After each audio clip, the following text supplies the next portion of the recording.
¿Qué tal? Muy buenas tardes a todas y a todos. Bienvenidos a este nuevo webinar que lleva por nombre Diálogos sobre Inclusión Financiera desde las Sociedades Cooperativas de Ahorro y Préstamo.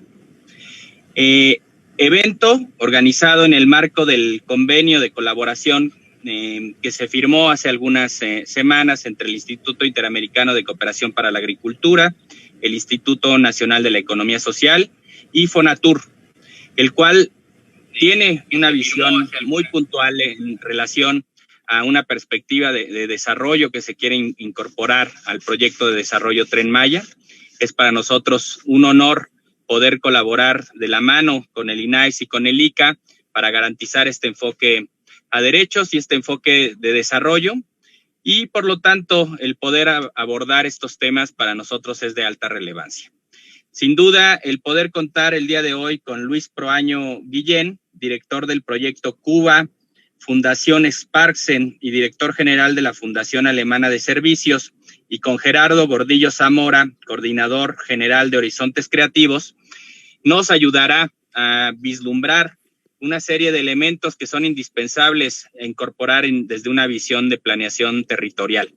Por lo tanto, no solamente agradecerles su colaboración, el estar aquí, darles la bienvenida a todos ustedes, sino también que conozcan que parte de lo que se busca dentro del proyecto de desarrollo Tren Maya como una visión de desarrollo es justamente la incorporación de la perspectiva de la economía social y solidaria. Sin más preámbulo, agradezco de nueva cuenta su asistencia, su participación, su interés, y le pediría a mi compañera que nos ayude dando unas breves palabras de introducción, desarrollar los objetivos y presentarnos, por favor, a nuestros ponentes del día de hoy. Gracias, Gabriel. Es un gusto para nosotros acompañarlos en este diálogo que tocará un tema importante, la inclusión financiera y cómo las sociedades cooperativas, formando parte del sistema financiero mexicano y representando al sector social de la economía. De acuerdo con las últimas cifras publicadas por los organismos reguladores, existen en México 886 cooperativas de ahorro y préstamo, las cuales cuentan con más de 3,000 sucursales en todo el territorio nacional, agrupando a más de 8 millones de socios y socias. Sus activos totales alcanzan la cifra de 188,000 millones de pesos y en este año han colocado más de 100,000 millones de pesos en cartera de crédito. Por ello, en los próximos minutos, nuestros expositores, a quienes agradecemos por acompañarnos en este diálogo, nos platicarán el papel que desempeñan estas cooperativas en nuestro país, por lo que damos la bienvenida a Luis Proaño Guillén, quien es de nacionalidad ecuatoriana, titulado en Economía por la Universidad Católica del Ecuador, cuenta con diferentes diplomados y especialidades, con una vasta experiencia en el sector financiero por más de 35 años, de los cuales 17 ha trabajado como consultor especialista en cooperativismo y microfinanzas. Desde julio de 2011 y hasta la fecha es el director general de la Fundación Alemana de Servicios, que es la empresa consultora mexicana filial de las Parques Institut, en la cual adicionalmente desempeña el cargo de director del proyecto en Cuba. Es responsable de economía social y de gestión de desempeño social en el proyecto regional para América Latina y el Caribe, y recientemente ha sido nombrado miembro del Consejo Asesor de Estudios de Economía Social de la Universidad Nacional 3 de Febrero de Argentina. Nos acompaña también en este diálogo Gerardo Gordillo Zamora, quien cuenta con una maestría en Ética Social y Desarrollo Humano por la Universidad Alberto Hurtado de Santiago de Chile, una maestría en Gestión de Empresas de Economía Social en Mondragón, y es doctorante en Gestión Avanzada de Organizaciones de Economía Social por la Universidad Mondragón. Fue director del Comité de Derechos Humanos de Comacalco y ha sido impulsor y acompañante de diversos procesos cooperativos de economía social en el estado de Tabasco, entre los que destacan la Cooperativa de Ahorro y Préstamo, Sistemas de Proyectos Organizados en Comunidad, las Chocolaterías Baxal y Redes Vivas de Economía Solidaria. También es coordinador general de Horizontes Creativos, una incubadora de experiencias en innovación social. Asimismo, se encuentra con nosotros en este panel Enrique Pérez de la Cruz. Él es licenciado en Contabilidad y socio de la Cooperativa de Ahorro y Préstamo Sistemas de Proyectos Organizados en Comunidad, cuya sede es en Comacalco, Tabasco.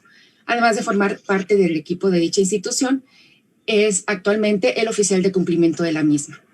Sean ustedes bienvenidos a este panel y para dar paso a este webinar cedo la palabra a mi compañero Gabriel.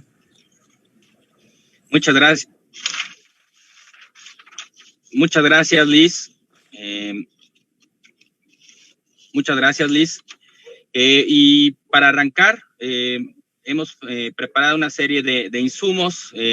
A mí me gustaría mucho preguntarle a nuestros dos ponentes el día de hoy, ¿cuál es el elemento distintivo o que distingue a las cooperativas de ahorro y préstamo de otras instituciones que realizan intermediación financiera? Creo que es un insumo a través del cual podemos abrir la conversación y bueno, plantearles esta pregunta detonadora. Primero a ti, Luis, por favor, si nos puedes compartir tu visión y perspectiva sobre esto. Muchísimas gracias, Gabriel. Saludos a todas y a todos. Felicito la iniciativa de la realización de este webinar. Honrado de poder compartir con ustedes este espacio, particularmente con Gerardo y con Enrique, quienes activamente están vinculados al sector cooperativo de ahorro y crédito en México a través de una de las organizaciones emblemáticas del estado de Tabasco, que es POCS, como se llama, Proyectos Organizados en Comunidad, y contento de poder un poco construir conocimiento también y reflexiones en torno a este tema que nos convoca, que nos invita a dialogar sobre la inclusión financiera desde la perspectiva de las sociedades de ahorro y crédito popular. Quiero empezar rápidamente, sabemos que el tiempo es un enemigo en estos espacios, a señalar algunas cifras de lo que es inclusión financiera para luego responder a la pregunta ¿qué distingue a las cooperativas de ahorro y crédito respecto de otras organizaciones o instituciones que ofrecen servicios financieros? En México, el porcentaje de adultos que tienen acceso a una cuenta en alguna institución financiera formal asciende al 46.9% del total de la población, mientras que en países como Kenia esta cifra llega al 72%. A pesar de contar con condiciones necesarias de cobertura de telefonía, en nuestro país no se ha logrado incluir a más personas al sistema financiero formal mediante pago móviles, por ejemplo. En el contexto internacional, al cierre del 2018, el número de sucursales de la banca comercial por cada 10,000 adultos fue de 1.4 puntos para México, mientras que en la región esta cifra fue superior en países como Brasil, Honduras, Colombia, que superaron los 2 puntos. En cuanto al grupo de edad que concentró mayor porcentaje de población que utilizó una sucursal, en México fue de 30 a 39 años, con un 47%, mientras en otros países de la región, Colombia, Perú, en el 2018. Estas cifras son tomadas rápidamente del reporte de inclusión financiera que emite la Comisión Nacional Bancaria y de Valores con corte a 2019. Y entonces podemos partir de que hay una gran tarea respecto de lo que es inclusión financiera en el país. Mas, sin embargo, creo que la tarea principal es distinguir qué clase de inclusión financiera buscamos para el país. Si buscamos una inclusión financiera definida como el acceso y uso a servicios financieros, posiblemente lo que estemos haciendo, y eso es lo que estamos observando, en que gran parte de la tarea de inclusión financiera se concentra en la transaccionalidad, es decir, personas que tengan una cuenta que puedan transaccionar a través de esa cuenta, generando desde la lógica del capital, y ya lo vamos a ver más adelante, una circulación mucho más rápida del capital. La gran pregunta es, ¿este modelo de intermediación financiera y de inclusión financiera genera desarrollo social? ¿Genera inclusión social e inclusión económica? Quizás no. Y ahí es donde precisamente creo que tienen mucho que decir y mucho que proponer las organizaciones de lo que nosotros definimos como sistema financiero de la economía social. Otros lo conocen como sector de ahorro y crédito popular.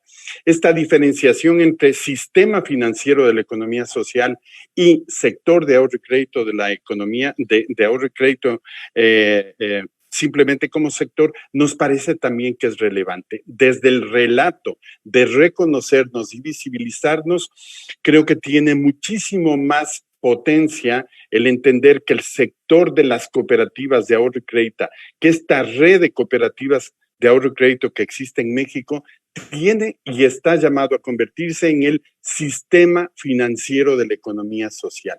Y no simplemente en un sector en medio de un sinnúmero de sectores en el país. Ya lo decía Lisette en la introducción, las cifras rápidas del sistema financiero de la economía social en México, o llamado sector de ahorro y crédito popular, habla de más de 800 cooperativas inscritas en el registro nacional, manejan 188,000 millones de activos totales repartidos o atienden a más de 8.5 millones de socios, personas. Hay 1,981,000 millones en la cuenta de seguros de depósitos, esto con cifra a diciembre del 2019.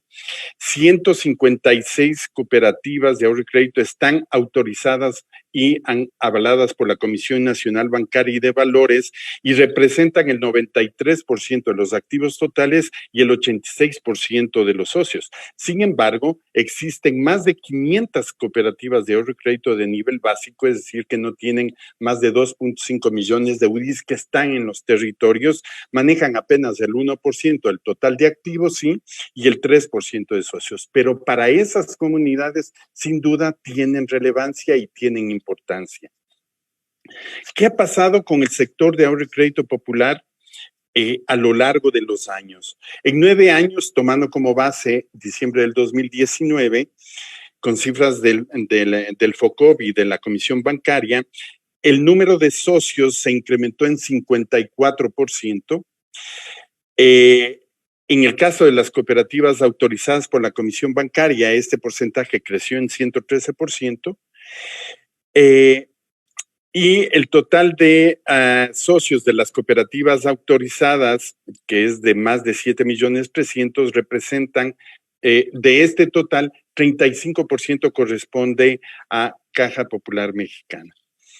Estamos hablando de un sector que, si lo ponemos en el contexto del sistema financiero nacional, evidentemente no representa ni siquiera el 1%, pero está llamado a ser muchísimo más importante para el desarrollo local. Y ahí, con esta introducción rápida, quiero referirme a cuáles, desde nuestra lógica, son las que distingue a las cooperativas de ahorro y crédito respecto de otras instituciones financieras.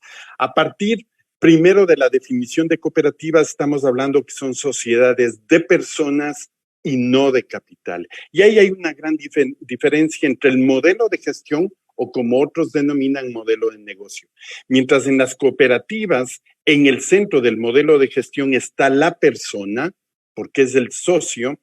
En otras instituciones financieras, no necesariamente en el centro de la gestión y en el objeto y razón de ser de la gestión está la persona, sino está el capital. Y no quiere decir que esto sea ilegal, es otra forma de gestionar lo financiero. Mientras las cooperativas tienen arraigo en la comunidad y generan desarrollo local y están en los territorios, en el modelo de gestión de otras instituciones financieras de capital, como los bancos y como otras instituciones, el modelo de gestión no necesariamente está vinculado al desarrollo de la comunidad y de los territorios. Está en función de la rentabilidad que puede producir estar presente en esa comunidad o en esos territorios. Y por eso no es de extrañarse que en las zonas rurales de media alta o muy alta marginación no haya presencia de sucursales bancarias. ¿Por qué? Porque esos territorios no son rentables para el capital, que es el centro de la gestión de las instituciones financieras de capital, llámese en bancos. Y entonces, lo que distingue a las cooperativas es que, siendo sociedades de personas, los socios de las cooperativas son los dueños de la cooperativa, son los dueños de la institución financiera cooperativa, mientras quienes son atendidos por la banca privada son clientes y son vistos como clientes. Y cada vez con los márgenes más pequeños entre las tasas activas y pasivas, los clientes son clasificados si son rentables o no son rentables. Es decir, el modelo de negocio de los bancos lo que busca es generar modelos que ayuden a rentabilizar la relación con el cliente en función del capital invertido del banco. Finalmente, quisiera concluir que distingue a las cooperativas este arraigo en las comunidades, nacen de los territorios, nacen con una lógica social distinta, la necesidad de agruparse, de juntarse, de apoyarse mutuamente, de formar una cooperativa basada en el trabajo para, a través de pequeños ahorros, convertir posteriormente en créditos. Los rendimientos de este crédito incrementan el capital de todos. Esa lógica de integración, como digo, arraigada en el territorio, genera desarrollo local sin lugar a dudas. Las grandes crisis financieras que hemos vivido en el siglo pasado y parte de este siglo han sido provocados justamente por un modelo de gestión basado en la maximización del capital en el menor tiempo posible. Es decir, un modelo de gestión financiera especulativo. Así se han producido las grandes crisis financieras en el mundo, mientras que las cooperativas han sido una respuesta a esas crisis. Otro de los elementos que los distingue a las cooperativas de ahorro y crédito es la resiliencia para enfrentar este tipo de crisis. No solo las financieras, hoy estamos viviendo una de las crisis más duras por sus consecuencias en lo humano, en la salud y en la economía. Y es ahí donde las cooperativas han demostrado nuevamente su importancia y su diferenciación con otro modelo de empresas de capital.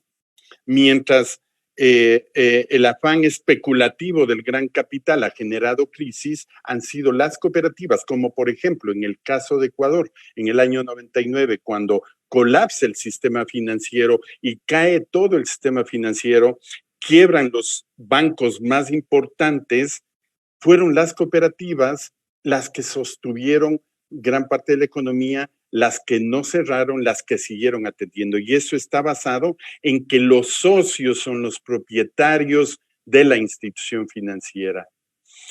Creo que se me acaba el tiempo y dejaría ahí mi primera intervención. Muchas gracias, Luis. Gerardo, por favor, si nos puedes compartir tu postura sobre esta primera pregunta detonadora. Sí, pues muy buenas tardes a todos y todas. Me da mucho gusto poder compartir con ustedes, nuevamente con mis amigos del INAES y, bueno, todos los que están en torno a esta iniciativa. Será muy interesante de poder hacer de la economía social algo significativo para este espacio, para todo el sur del país.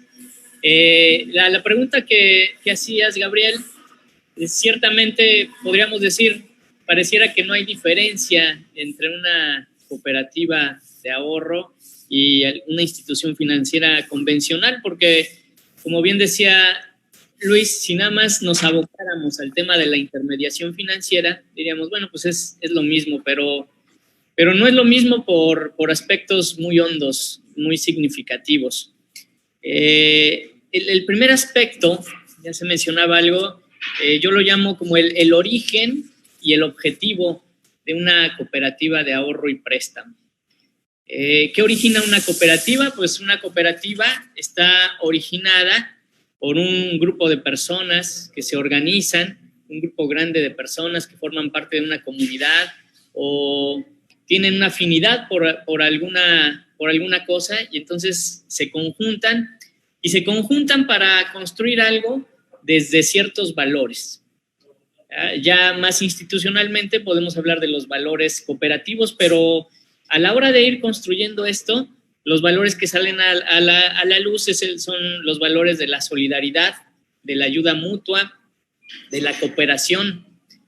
Entonces, es este grupo que desde estos valores construye algo en torno al ámbito financiero de la comunidad. Entonces, lo primero es el origen. Son orígenes distintos. Una entidad convencional, pues el origen es el negocio, ¿no? Segundo punto que ya lo enfatizaba Luis, es el tema de que en las cooperativas de ahorro y préstamo, los dueños son los mismos clientes. Y esto es fundamental. Es fundamental hay mucha diferencia entre ser dueño de donde pones el dinero a ser solo un cliente. Y esto implica entonces que las ganancias de esta entidad de ahorro y préstamo, pues son ganancias que se distribuyen y se distribuyen de distintas maneras. ¿Cómo es que yo como dueño recibo beneficios de mi cooperativa? Bueno, pues primero lo recibo a partir de los créditos que son a bajos intereses, donde se pagan intereses sobre capital insoluto, es decir, con beneficios en torno a este elemento, ¿no? de los créditos.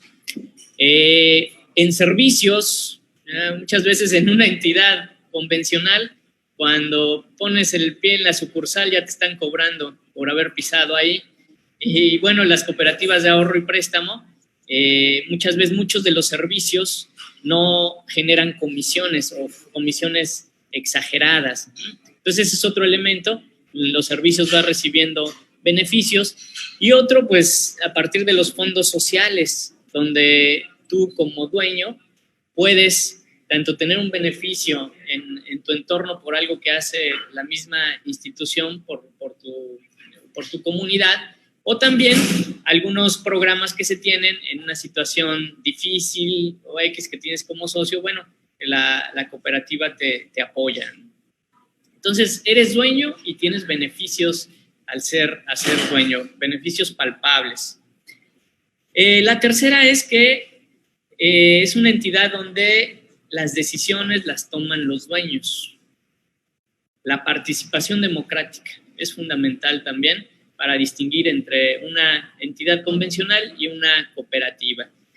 Se define una mesa directiva, los socios tienen en las manos el caminar de su cooperativa, entonces esto también es significativo.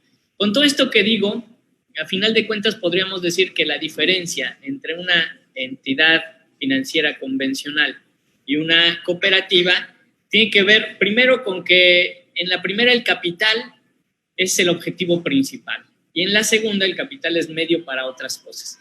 Y esto se resume que estas cooperativas de ahorro y préstamo tienen que ver con lo que hablamos en el cooperativismo y en la economía social y solidaria en general, de que las empresas con estas características de este sector solidario tienen que tener al menos 3 objetivos, ¿ya? Que es el objetivo financiero o empresarial, es decir, ser rentables, generar un peso para compartir.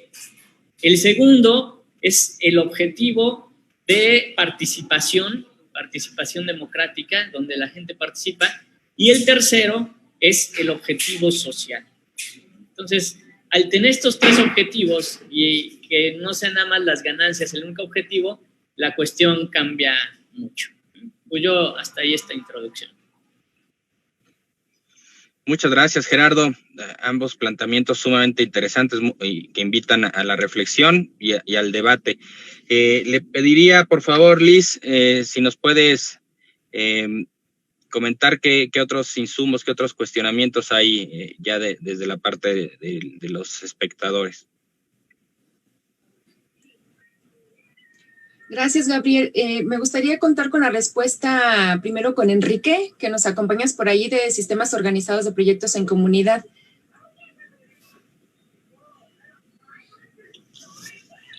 Bueno, antes de nada, buenas tardes, y siguiendo con las preguntas, desde las perspectivas que tenemos ya en la vida real como cooperativa nosotros, realmente sí aporta una gran diferencia y un beneficio a la sociedad, las cooperativas. Como comentaba, las cooperativas al final del día nacen de una necesidad de la misma sociedad que se organiza. Por ejemplo, la de nosotros nació de una necesidad que tenía la población, se organizó y formó su cooperativa, que hoy en día pues ya está autorizada ante la Comisión Nacional Bancaria de Valores y, como comentaba el padre, sí, la cooperativa es un intermediario. ¿Por qué? Porque da el beneficio a la sociedad, a la gente que no tiene acceso a los bancos. La cooperativa donde estamos aporta la gente que no puede tener ese dinero, guardarlo. Por ejemplo, nosotros en nuestra cooperativa el ahorro mínimo son 10 pesos y en un banco no te dan ese servicio, ¿sí? Tenemos un servicio de seguros, los créditos y abajo a un bajo interés. Y la misma gente se organiza y de la misma gente que forma la cooperativa se organiza y se forma una estructura, la cual al final del día todos son dueños y las decisiones se toman de una asamblea. Y en los bancos no, en la banca son de socios, de accionistas, de los dueños son de poca gente. Y en la cooperativa, ¿sí? Todos son dueños y el beneficio son para todos, como comentaba. El beneficio al final del año, la utilidad, se van a unos fondos que tenemos y de esos fondos los socios tienen dicho beneficio para ellos. ¿Sí? Muchas gracias, Enrique. Liz, por favor. Claro que sí. Vamos a continuar con una segunda pregunta para todos ustedes, en el sentido de qué beneficios y qué responsabilidades conlleva participar en una cooperativa de ahorro y préstamo. Iniciamos contigo, Gerardo.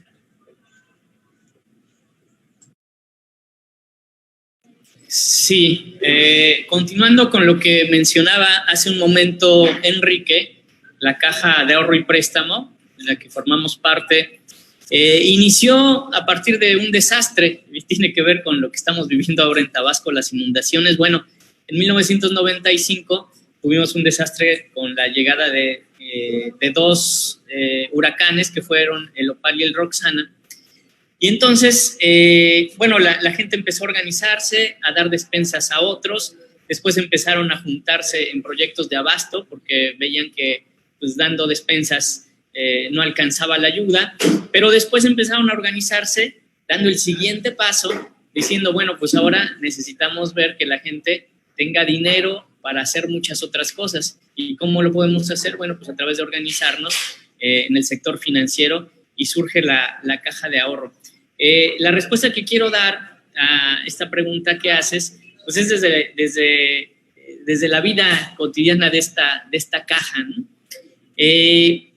Nosotros decimos que en la caja se realizan pequeños milagros cotidianos. ¿Y cuáles son estos pequeños milagros? Yo puedo ubicar, hay una persona que en una comunidad rural vende paletas heladas por la calle o bolis, o no sé cómo le llaman en distintos lugares. Bueno, pues esta mujer, a partir de 6 créditos, ella dice, yo ya llevo 6 créditos en mi vida, sacó adelante la educación de 3 de sus hijos y construyó su casa.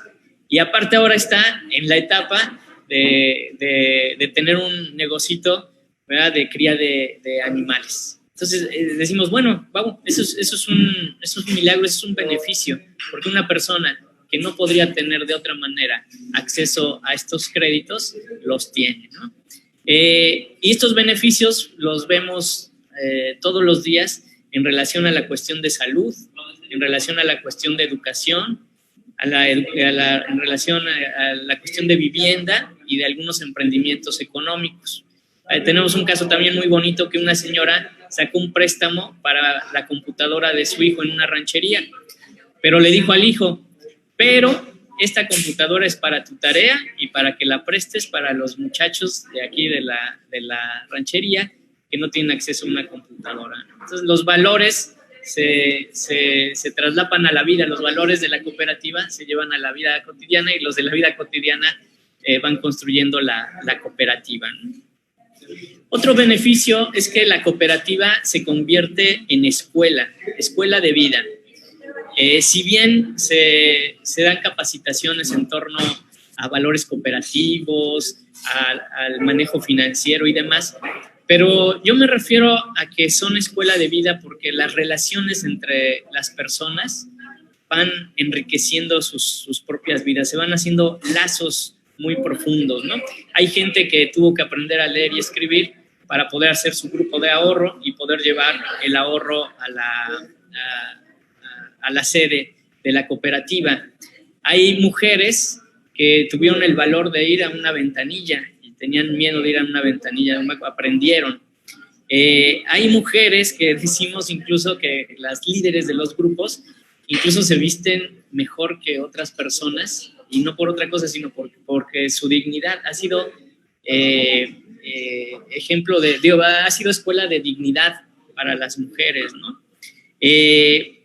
Hay aproximadamente 70% de mujeres que participan en esta cooperativa, donde tenemos cerca de 11,000 socios, y estas mujeres líderes, incluso hacemos broma porque decimos que la gente se va a confesar con ellas, o sea, tienen un liderazgo muy, muy arraigado en su comunidad, ¿no? Entonces, este es otro de los beneficios de la caja. ¿Qué implica? ¿Qué compromisos conlleva esto? Pues compromisos muy serios. Por ejemplo, todos los líderes de nuestros grupos de ahorro, pues es gente que altruistamente hace su servicio. Y no alcanzaría plata o dinero para pagar a 300 o más líderes comunitarios, ¿no? Entonces es un servicio y es un compromiso. Entonces el compromiso mutuo con la persona que lidera y el compromiso también de los demás socios en participar y ahorrar y demás, ¿no? Es también una exigencia porque en los grupos de ahorro, si alguien tiene un crédito que no ha pagado, pues no se le puede dar otro crédito a otro del grupo, ¿no? Entonces es un compromiso solidario entre los grupos. Y bueno, un compromiso muy serio también tiene que ver cuando las personas son llamadas para ser parte de la mesa directiva y demás. Pues es un compromiso enorme y pues tienen que acceder a poder liderar en un tiempo su cooperativa en lo global, ¿no? Desde la vida de la cooperativa, ¿no? Entonces, yo creo que estos son de los grandes beneficios de un proyecto de este estilo y de los compromisos que conlleva. Gracias, Gerardo. Nos gustaría continuar con Enrique. Si pudiéramos hacer de manera un poco más breve la respuesta, Enrique, para continuar.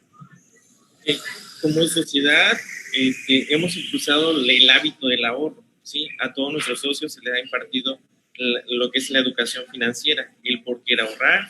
Por ejemplo, nosotros en la cooperativa tienen que ahorrar 3 meses consecutivos. Posteriormente vienen los créditos, porque ¿de qué me sirve que te inscribas como socio si no te vas a ahorrar? Hay gente, socios que se inscriben y empiezan ahorrando bien y el segundo mes ya no ahorran. Entonces, posteriormente regresan y quieren un crédito. Si no me ahorraste, ¿cómo te voy a otorgar un crédito? Por eso nosotros vemos la constancia del socio. Si tú me ahorras bien, posteriormente te doy el crédito, porque desde ahí se ve la responsabilidad que tiene el socio ante la cooperativa. Porque a veces viene, no, pues ya me inscribo, piensan que van a obtener el crédito rápido. No, desde el principio se le da el seguimiento que se tiene que dar al socio. Se le lee el manual, tenemos un reglamento en el cual indica todo el procedimiento para que puedas pertenecer a la cooperativa, ¿sí? Entonces, el beneficio ha sido bueno para nuestros socios y ahí seguimos caminando poco a poco, pero también hemos tenido dificultades en cuestiones a las normativas, porque la normativa nos exige como si fuéramos un banco, cuando la ley no es justa en cuestiones como sociedad cooperativa. Gracias, Enrique. Por último, tenemos la participación de Luis, por favor.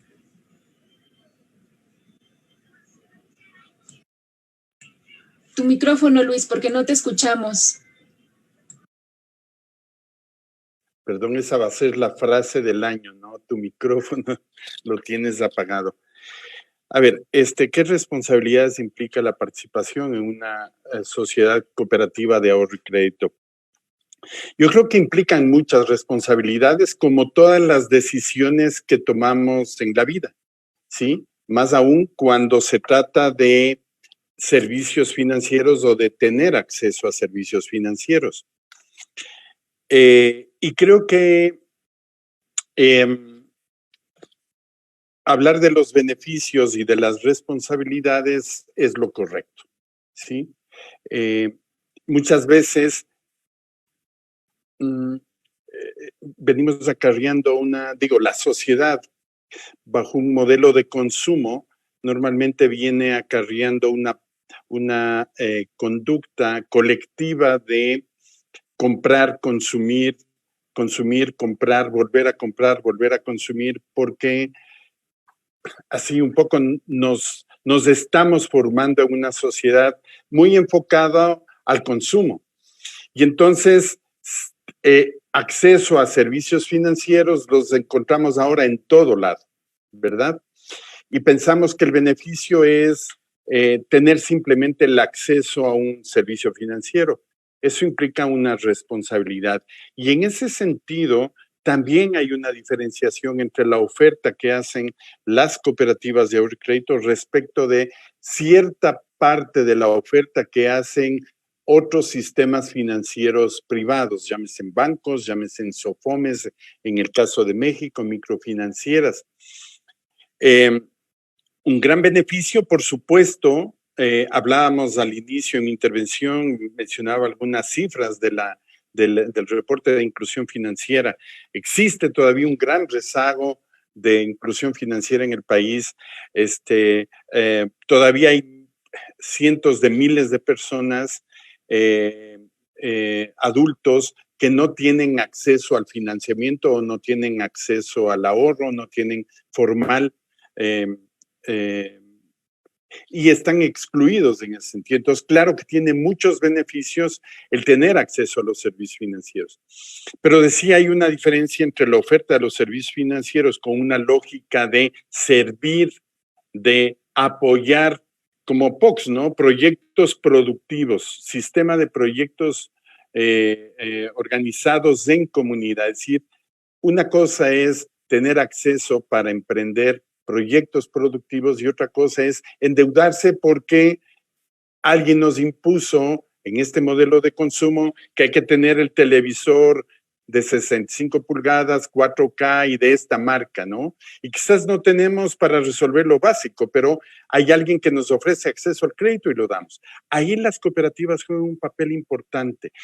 No solo que ofrecen como beneficio acceso a productos, servicios financieros, sino que como nacen de la lógica de la comunidad, como nacen desde la lógica del territorio y de las personas, generalmente, no sé si todas, sería aventurado decir que todas las cooperativas actúan así, pero en su esencia la mayoría de las cooperativas desarrolla productos y servicios para atender necesidades de las personas que generen fortalecimiento de su calidad de vida por un lado, para mejorar sus negocios por otro lado y para tener acceso a productos y servicios que quizás en otras condiciones no los tendrían. Mientras que desde la lógica del capital, la oferta de los productos y servicios está basada en compra, adquiere, mientras yo asegure que me pagues, quizás no me preocupo si esto genera mejoramiento de tu calidad de vida, mejoramiento de tu patrimonio.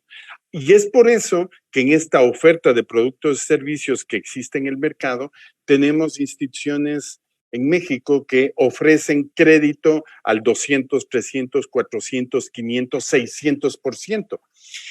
Y lo hacían hasta hace poco, lo hacían hasta hace muy poco, además con recursos públicos, es decir, un programa, el PRONAFIM, que en la administración anterior, que generaba líneas de crédito para instituciones microfinancieras a TIE más 4 puntos, vamos a ir al 12%, para colocar crédito en pequeños microempresarios, y el crédito a los pequeños microempresarios les llegaba al 200, al 300, al 400, al 500%, con recurso público. ¿Sí? Entonces ahí hay una gran diferencia de los beneficios. El acceder al crédito y a los servicios financieros no necesariamente es un servicio, no necesariamente es un beneficio.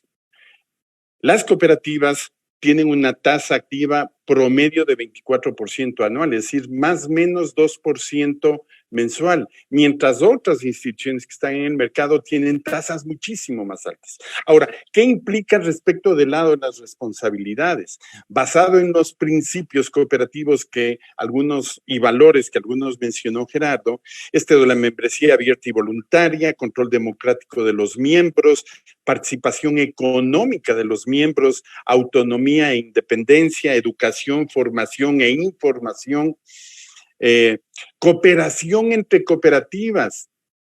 Sexto principio fundamental, de los beneficios de un colectivo, de los beneficios de un sistema financiero de la economía social, que cooperen entre las cooperativas. Y el séptimo principio, vinculación y preocupación por la comunidad.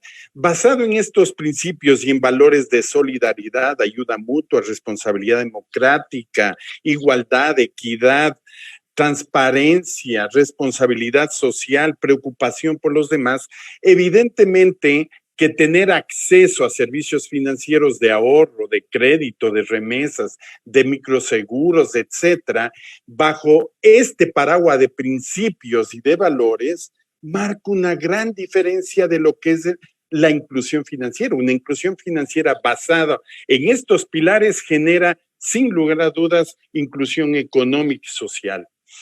Eso implica para quienes son socios de las cooperativas a participar activamente, a enterarse de lo que sucede en su cooperativa, a formar parte activa de las asambleas, de participar en estas, a tener voz y voto en las asambleas y ser elementos críticos que exijan siempre la rendición de cuentas de sus directivos, a formarse dentro de la cooperativa para aspirar y para en algún momento también colaborar en la cooperativa como directivo en los órganos de gobierno. Esas son las grandes responsabilidades también. También el pagar el crédito puntualmente, también dar información real a la cooperativa, también promocionar los servicios de la cooperativa. Es decir, son dos caras de una misma moneda. Los beneficios que un socio de la cooperativa recibe también generan una responsabilidad de sostener, basado en los principios y valores y en esta participación activa, la vida y el desarrollo mismo de la cooperativa. Por último, una gran tarea y una gran responsabilidad en el sector cooperativo de ahorro y crédito en América Latina, particularmente en México, es el tema de la gobernabilidad. Otros lo llaman de la gobernanza. Esa es una gran responsabilidad. Las organizaciones construidas desde la base hacia arriba, a diferencia de las organizaciones construidas de arriba hacia abajo, generan comunidad, generan espacios de participación, deben generar espacios de rendición de cuentas. Y esa es una gran tarea. Los socios de la cooperativa en lo individual tienen que ser celosos, vigilantes del gobierno de su cooperativa. Ahí está una de las grandes tareas y responsabilidades también. Recibir beneficios de acceso en condiciones iguales, donde un socio, un voto, una persona, un voto, donde hay decisiones colectivas y colegiadas a través de los órganos de gobierno, implica generar este ecosistema de respeto a los principios y valores y de exigir transparencia y rendición de cuentas. Gracias, Luis. Excelente las participaciones en esta ronda. ¿Te parece si damos paso a la tercera ronda, Gabriel? Excelente, muchas gracias, Liz. Muchas gracias, Enrique, Gerardo, Luis. Les planteo una siguiente interrogante. ¿Cuáles son las diferentes formas de atención para empresas o el sector productivo y otras organizaciones sociales. Por favor, Gerardo, si pudiéramos iniciar contigo, por favor. Sí, mira, Gabriel, ante esta pregunta yo parto de algo que ya mencionaba Luis y mencionaba Enrique, de este tema de que en una cooperativa de ahorro y préstamo lo más importante es hacer la cultura del ahorro, ¿verdad? No vivir desde esta vorágine del consumo, ¿sí? Y entonces los objetivos de estas cooperativas pues van hacia la producción, hacia la mejora de la vida de los socios. ¿Con qué nos encontramos las cooperativas de ahorro y préstamo en México? Pues con que no pueden prestar a personas morales, no pueden prestar a entidades de producción, ¿verdad? Empresas que producen. Entonces, con este objetivo inicial, pues nosotros ¿qué hacemos? Le damos la vuelta a esto. Tenemos nuestros objetivos claros de ayudar a la producción, pero los préstamos solo se pueden dar a los socios por particular, a cada persona. Entonces, ¿qué ha pasado? Muchas veces, bueno, personas particulares hacen su préstamo para empresas familiares, o a veces cuando son cooperativas, lo que pasa es que varios de los socios piden préstamos particulares, préstamos individuales, y con esos préstamos, pues entonces capitalizan el proyecto que quieren realizar. Entonces, en resumen es eso, es cuando una cooperativa tiene como parte de su objetivo, de sus principios, fortalecer el tema productivo, pues en México tiene que ver la manera de hacerlo a partir de los socios que tienen. Yo creo que esta es una limitación en México. Yo entiendo por ahí que ya la ley se quiere modificar, ¿verdad? Que INAI se está haciendo ahí varias cosas para poderlo hacer, que pronto a lo mejor ya vemos otro tipo de ley que pueda ayudar para que estas empresas de ahorro y préstamo, estas cooperativas de ahorro y préstamo, puedan prestar a entidades productivas. Muchísimas gracias, Gerardo. Ahora le pediría a Enrique que nos comente su perspectiva al respecto. Bueno, siguiendo con lo que comenta el padre Gerardo, en la actualidad solamente atendemos a socios, ¿sí? El servicio que brindamos es a los socios. En la actualidad, diríamos, no hay prestarles a otras empresas, a otra persona que no esté inscrita en la sociedad, ¿sí? Solamente acaparamos a la persona que está dentro de la sociedad, ¿sí? Esa es como trabajamos actualmente. Perfecto. Pues muchísimas gracias, Enrique. Te pediría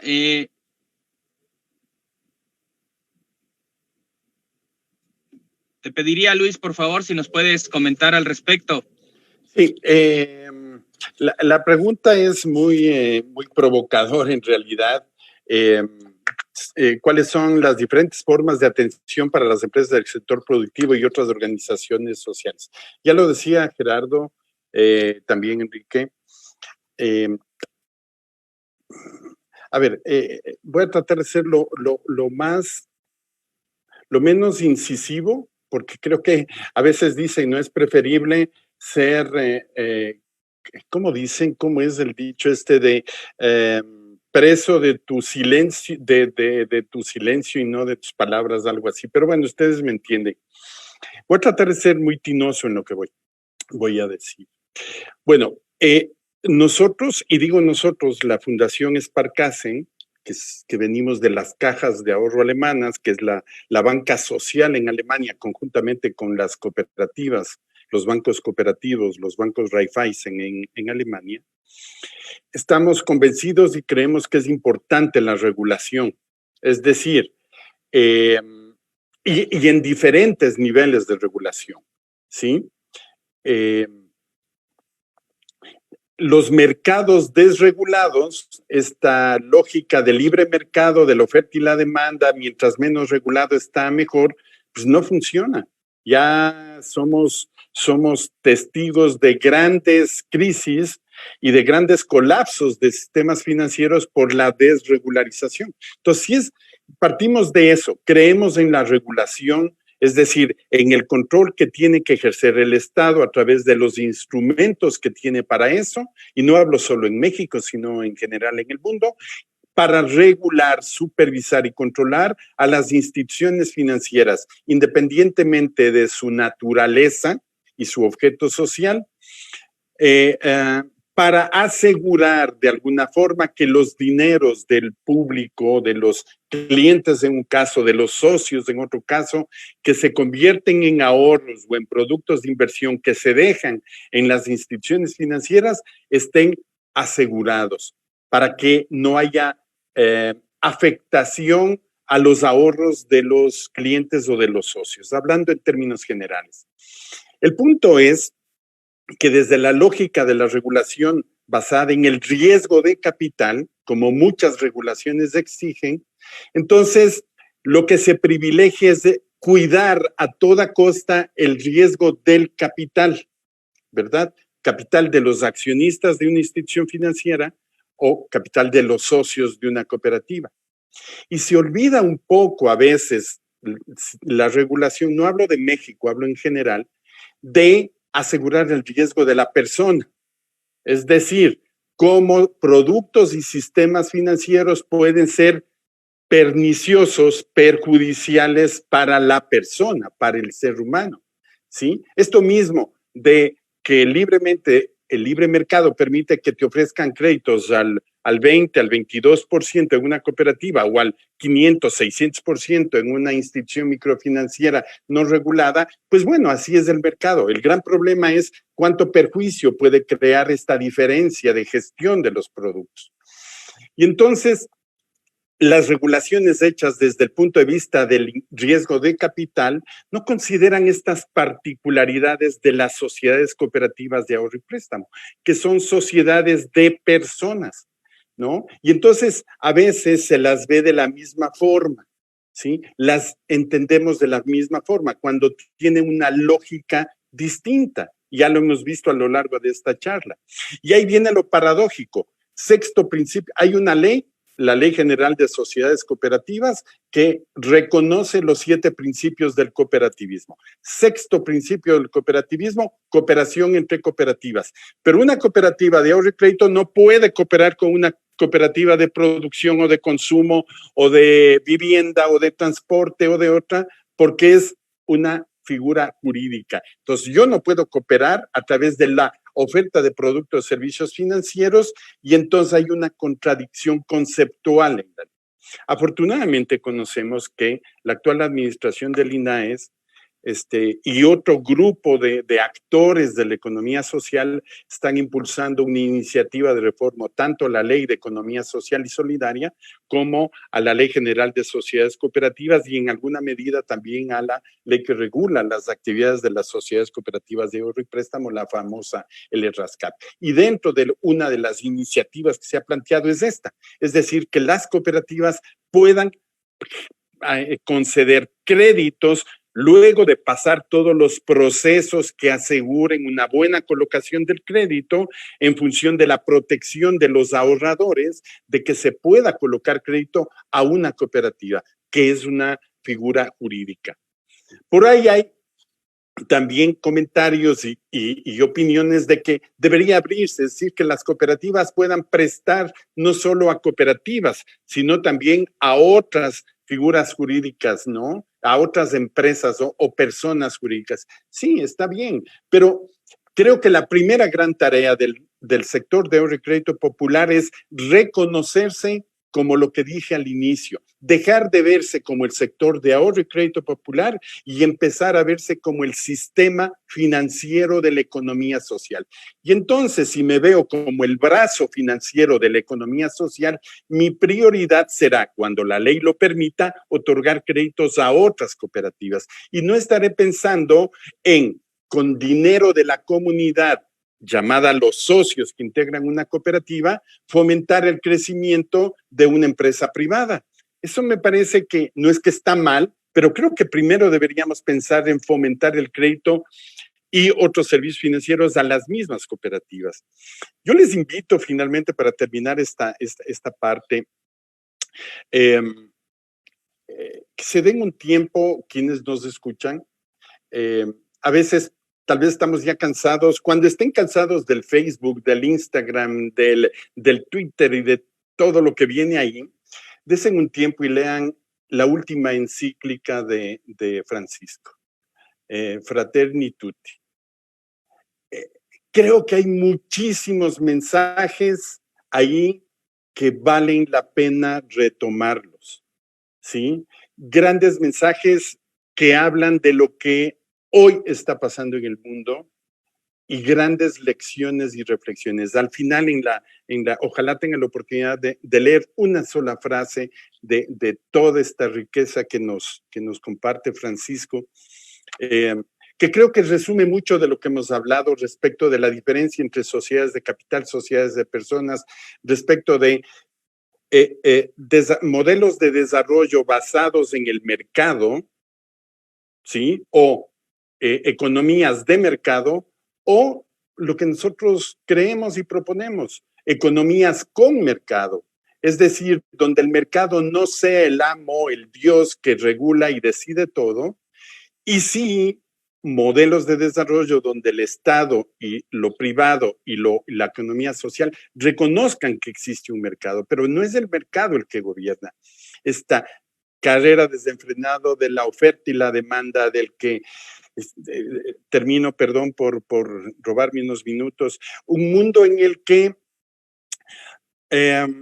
estamos y que la economía social tiene mucho que hacer y contribuir, y desde luego lo hace, un mundo loco en el que se abren los mercados, se eliminan las barreras comerciales, arancelarias, tributarias, para que el capital pueda transferirse, circular por el mundo, las mercaderías de estos tratados de libre comercio, donde el capital y las mercaderías pueden transitar.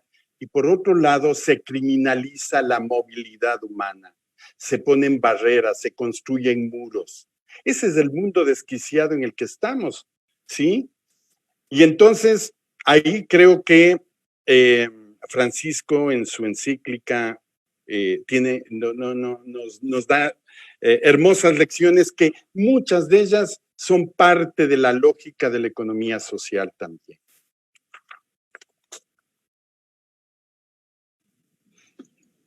Muchísimas gracias, Luis. Muy interesante. Muchas gracias, Gerardo, Enrique. Le pediría a Liz, por favor, que demos continuidad al siguiente punto, por favor. Gracias, Gabriel. Tenemos una última ronda con una pregunta que nos gustaría que nos respondieran nuestros panelistas, y toca cómo las cooperativas de ahorro y préstamo pueden fomentar el desarrollo, pero con un enfoque territorial. Si iniciamos contigo, Gerardo, por favor. Sí, bueno, de alguna manera ya se ha estado insistiendo que este tipo de proyectos como las cajas de ahorro y crédito tienen un arraigo, por naturaleza tienen un arraigo territorial. A nosotros nos pasa, por ejemplo, que estamos autorizados por la Comisión Nacional Bancaria, y entonces cuando vienen a evaluar el caminar de la caja, pues a veces quieren que crezcamos más de lo que en el territorio queremos, ¿no? Y entonces tache, ¿por qué no están creciendo? Sí, pero estamos creciendo y está siendo sana la gestión de la caja, pero no necesitamos crecer a esos niveles. ¿Por qué? Porque estamos enraizados en un territorio, en una cultura, nos interesan muchas otras cosas, aparte de que sí sea rentable la caja, ¿no? Entonces, esto es muy importante, ¿no? Yo creo que un proyecto de este estilo también es un potenciador de la cohesión social, ¿no? Porque no solo es la intermediación financiera, sino son las relaciones, es la formación, es todo esto que tiene que ver con los valores operativos. Entonces, ayuda mucho a un territorio, un proyecto de este estilo, a nivel de la cohesión social. Y en otro en otro ámbito, es el capital, lo financiero es muy importante para el desarrollo de los territorios, pero la idea es que se quede en los territorios la riqueza que se genera, no se salga. Entonces, para poder desarrollar un territorio, y hablando de la cuestión productiva, pues los factores de producción son fundamentales, y entre esos factores está el capital, y está también la tierra, la gestión, la tecnología, están las relaciones, en fin. Pero bueno, ese factor productivo es muy importante que lo tengamos en nuestras manos, que podamos controlarlo. ¿Para qué? Para que esté al servicio de la comunidad. Entonces, en definitiva, un proyecto de este estilo ayuda para que los servicios financieros, en concreto el capital, esté al servicio de la vida y no que la vida esté al servicio del capital. Lo que yo diría. Excelente aportación. Continuamos contigo, Enrique. Continuando a lo que comentaba el padre Gerardo, la cooperativa, la sociedad ha aportado gran beneficio al territorio, en el sentido de que la población o los socios que están han crecido. ¿Por qué? Porque hay muchos que tienen su tiendita, su frutería, y ha dado un beneficio a la población, a donde viven, y de eso pues ha crecido poco a poco la población, se ha hecho beneficio de adquirir un crédito y asimismo hacerse de un negocio y hacer crecer, diríamos, el dinero hacia la sociedad. Ha aportado un gran beneficio el estar inscrito en una sociedad cooperativa. ¿Sí?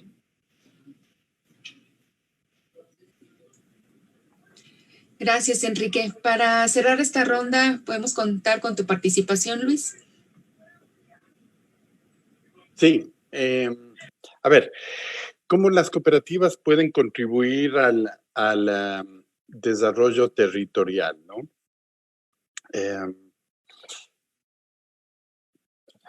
Digo, el punto de partida es la naturaleza de la mayoría de las cooperativas. No sé si de todas, sería quizás aventurar decir que todas nacen desde una lógica territorial. Pero yo diría que la gran mayoría de las cooperativas nacen en los territorios con personas del territorio, los vecinos, los familiares de los vecinos, los de la comunidad de al lado, las de los barrios, etcétera, etcétera. Es decir, por naturaleza están ya arraigados en los territorios. Nada más que, insisto, este mundo loco en el que estamos habla de la competencia y de que hay que ser competitivos, y entonces hay que crecer, y hay que crecer, y hay que comerse el mercado, y hay que expandirse. Y entonces quizás todavía en tu territorio tienes mucho que hacer, pero lo que se espera de una empresa exitosa es que tenga muchas sucursales, que esté presente en todo el territorio, ¿sí? La gran pregunta es, uno, ¿es sostenible financiera y operativamente? ¿Qué riesgos implican los crecimientos acelerados y basados simplemente en ser los más grandes, los más importantes, los más visibles, o como dicen en México, y para parodiar un poco, los más chingones? ¿Sí? Y entonces ocupamos de espacios donde están otras cooperativas. Y entonces competimos. Cuando hay otros modelos de desarrollo basados en el territorio. Y la pregunta nos cae en nosotros, digo, a la Fundación Esparcasen como anillo al dedo, porque somos el perfecto modelo de sistema financiero territorial. Lo explico rápidamente. La primera caja de ahorro en Alemania se funda en 1778 en Hamburgo, ¿sí? Más de 230, 240 años de vida de este modelo distinto, basado con un principio territorial fuertísimo.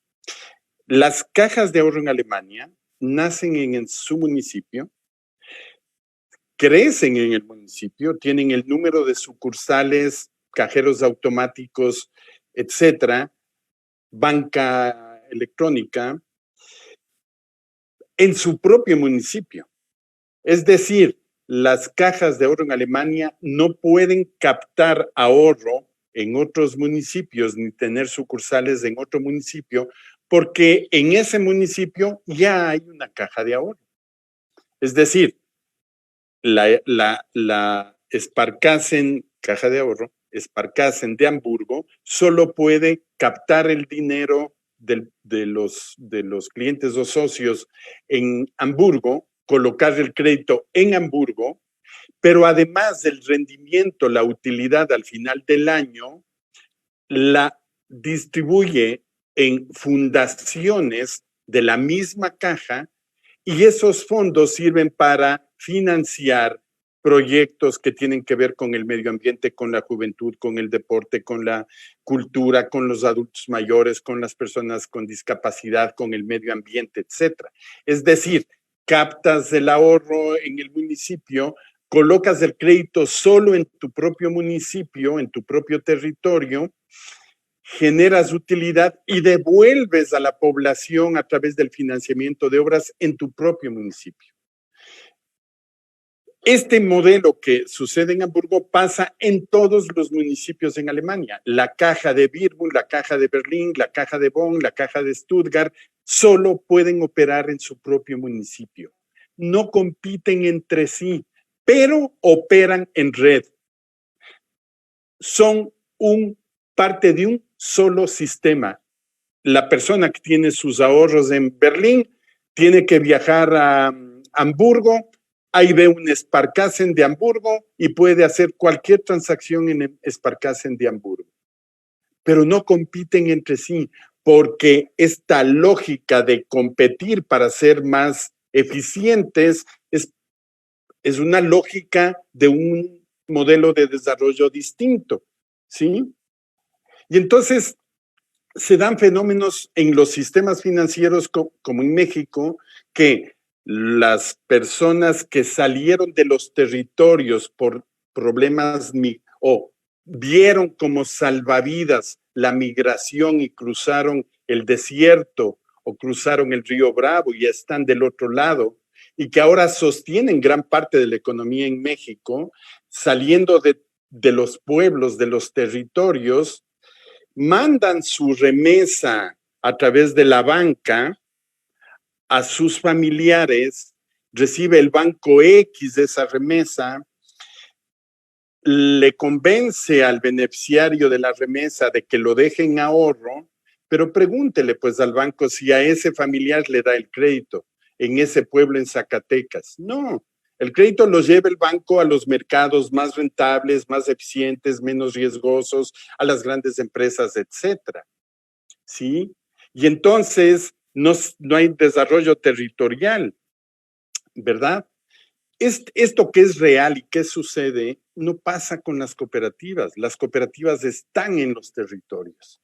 ¿Sí? Si hay que jalarle las orejas a muchos, más que cooperativas, a muchos que dicen ser cooperativistas, que están enfrascados en esta, insisto, carrera desenfrenada de competir, crecer, cuando tienen mucho por hacer en su propio territorio, o en apoyar a otras cooperativas en otros territorios, ¿sí? En compartir la tecnología, en compartir metodologías para desarrollos de productos, en quizás en su momento fondear a otras cooperativas que quizás no tienen suficiente liquidez, hacer vivo y práctico el sexto principio cooperativo. Entonces tienen mucho por contribuir, ¿ya? Tienen que, sus directivos, sus gerentes, tienen que sacarse el chip que a veces le pone el sistema de desarrollar productos por desarrollar y tiene que empezar a repensar qué productos necesita mi comunidad.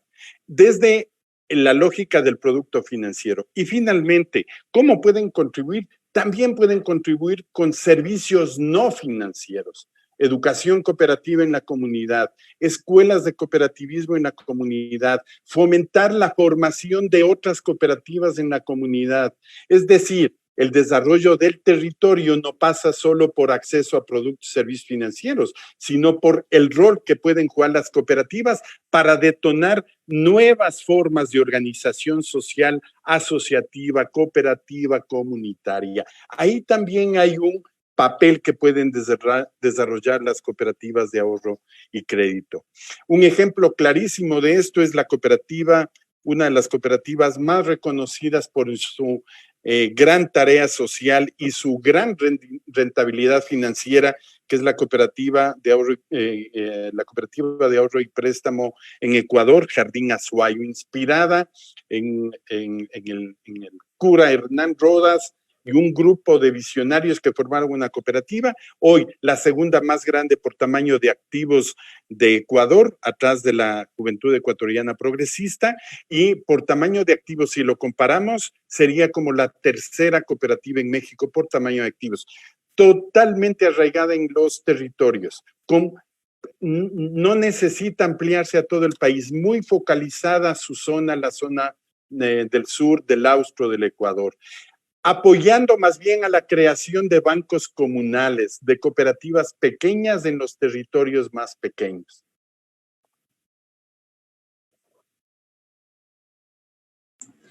Excelente, Luis. Muchas gracias a los tres por su participación. Damos por cerrada la cuarta ronda y tenemos preguntas en el Facebook, Gabriel.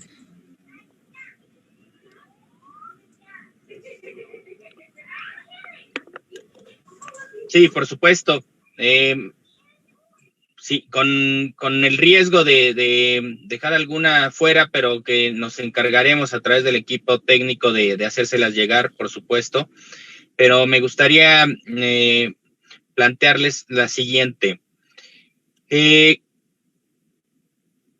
Desde la perspectiva de un desarrollo territorial, la visión de economía social y solidaria, ¿cómo se puede garantizar frente a una dinámica tan diversa como la que tiene la región del Tren Maya?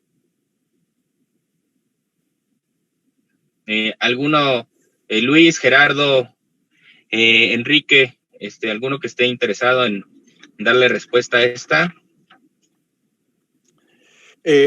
Yo podría rápidamente, primero creo que el Tren Maya en lo personal, en lo particular, creo que es un gran proyecto que no solo conecta territorios a través del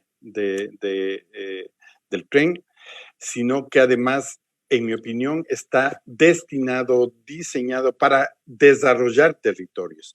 Y si es que ese desarrollo territorial se hace bajo la lógica de la economía social, no me extrañaría que estemos empujando la creación de cooperativas de ecoturismo, cooperativas de producción de artesanías, cooperativas de producción de bienes y servicios para los turistas o para incluso cooperativas pensando en grande que puedan ser proveedores de insumos para la operación del mismo Tren Maya.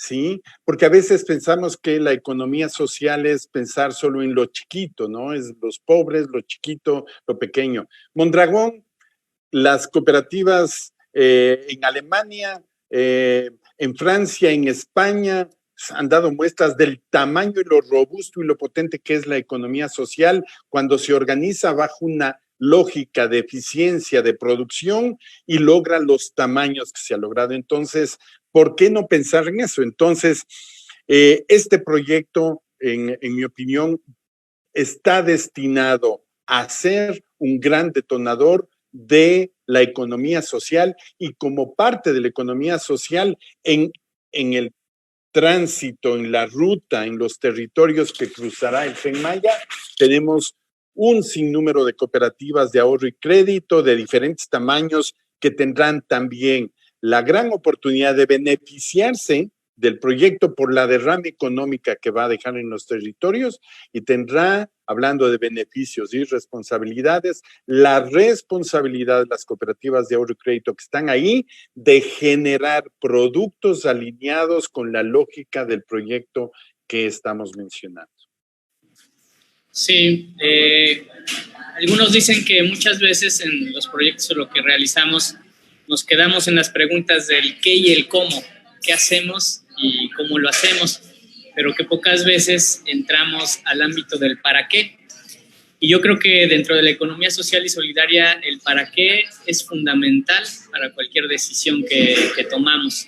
En este caso, coincido con Luis, de que este tren puede ser un gran detonador de desarrollo, pero este desarrollo implica preguntarnos el para qué. O sea, este tren que es un instrumento, es decir, ¿este instrumento para qué? ¿Qué es lo que queremos desarrollar? ¿Cómo lo queremos desarrollar?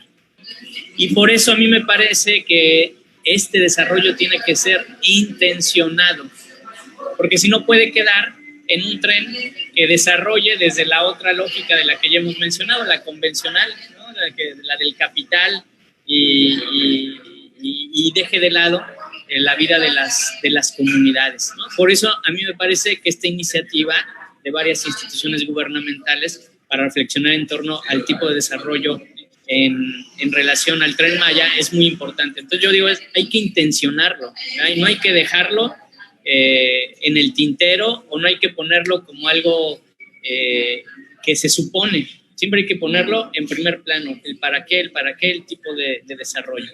Y yo creo que con eso podremos hacer, me gusta mucho esta idea que dice Luis, decir, pues un desarrollo enorme, pero desde estos lugares muy locales, ¿no? Como lo de Alemania, la red de Alemania es muy interesante, es desde localidades una red enorme, ¿no? Que puede...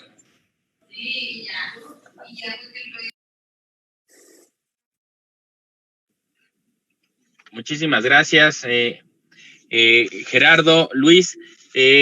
Liz, ¿alguna otra pregunta que quieras destacar desde nuestras plataformas? Gracias, Gabriel. Creo que ya no nos queda tiempo para otras preguntas, pero como lo comentabas tú, las vamos a adoptar para pasárselas a nuestros panelistas y poderlas responder a las personas que amablemente nos están acompañando el día de hoy. Y bueno, pues si quieres ya pasamos a las conclusiones finales y comentarles a ustedes pues que ha sido enriquecedor compartir desde diferentes visiones el rol que tienen las cooperativas de ahorro y préstamo como sociedades de personas que respetan su dignidad, como lo comentaban, con valores propios de la economía social y solidaria, con resiliencia para enfrentar las crisis como las que ahora estamos viviendo en nuestro país y en todo el mundo, y que deben de contar con 3 elementos principales, ya lo mencionaban: la rentabilidad, la toma democrática de decisiones y el objetivo social, que es lo principal, ¿no? Esas cooperativas de ahorro y préstamo influyen de manera muy positiva en todas las comunidades en donde operan, no solo acercando los servicios y productos financieros, sino con un papel más integrador que toca muchos aspectos de la vida y contribuyen al desarrollo de cada comunidad en donde se encuentran. Las cooperativas de ahorro y préstamo impulsan de manera sostenida las economías locales, generan valor en el territorio y potencian la cohesión social. Por lo que desde el INAIS invitamos a todos los que nos acompañan el día de hoy para que se acerquen a ellas, para que conozcan los servicios que ofrecen, financieros y no financieros, y las oportunidades de crecimiento que les pueden brindar a todos, a toda la familia. Incluso nuestras cooperativas de ahorro y préstamo en el país tienen menores ahorradores que son gran parte de esta base y contribuyen a la inclusión social y a la inclusión financiera. Como decía Luis, ¿qué tipo de inclusión financiera queremos para México, ¿no? Eso es un valor muy importante y pues agradecerles a todos. Muchísimas gracias. Me sumo al agradecimiento y como elementos nada más para cerrar este espacio, este webinar y esta interesante conversación que se tuvo, plantear que desde el proyecto de desarrollo Tren Maya lo estamos viendo justamente como lo menciona Gerardo, Luis, como lo mencionó también Enrique, como no solamente un elemento, un vehículo que propiciará desarrollo, ¿no? Sino que más bien queremos que este desarrollo sea intencionado y tomaré ese concepto, Gerardo, porque sí hay una visión muy puntual de lo que se quiere, y no es solamente generar mayor riqueza, mayor plusvalía, es una visión de desarrollo muy puntual que vaya encaminado directamente hacia generar condiciones de bienestar. Yo creo que estamos en un territorio sumamente complejo, con muchas carencias y un rezago histórico muy importante, y el poder nosotros trabajar en el marco de esta colaboración con ICA, con INAES, con los miembros del Comité Interinstitucional, que son más de 30 dependencias del orden federal, que tienen esta visión de desarrollo, nos va a garantizar que cada una de las iniciativas, cada uno de los proyectos que se busquen implementar en territorio, tengan esta visión de economía social y solidaria, que se visualicen desde la perspectiva de desarrollo territorial, pero sobre todo que garanticemos, insisto, una visión de desarrollo específica. No queremos generar distorsiones o profundizar las ya existentes, al contrario, queremos que el proyecto de desarrollo Tren Maya sea un elemento que nos permita remediar mucho de las condiciones preexistentes de desigualdad y de elementos de rompimiento social, ¿no? Entonces, de mi parte, de parte del proyecto de desarrollo Tren Maya, de parte de Fonatur, agradecerles por sus importantes conceptos que trajeron a la mesa, nos invitan a la reflexión, pero sobre todo nos reiteran que la visión de desarrollo que buscamos es esta de economía social y solidaria, es una en cuanto al desarrollo territorial que buscamos, y contamos con todos ustedes para garantizar que esto se lleve a cabo de esta forma. Sin más preámbulo, invitar a toda nuestra audiencia a volvernos a conectar y escucharnos dentro de 15 días en una nueva sesión, en un nuevo webinar que está acompañando todas las acciones de colaboración entre el Instituto Interamericano de Cooperación para la Agricultura y el Instituto Nacional de la Economía Social. Muchas gracias. De nueva cuenta, me despido. Fuerte abrazo y fue un verdadero gusto escucharlos. Gracias.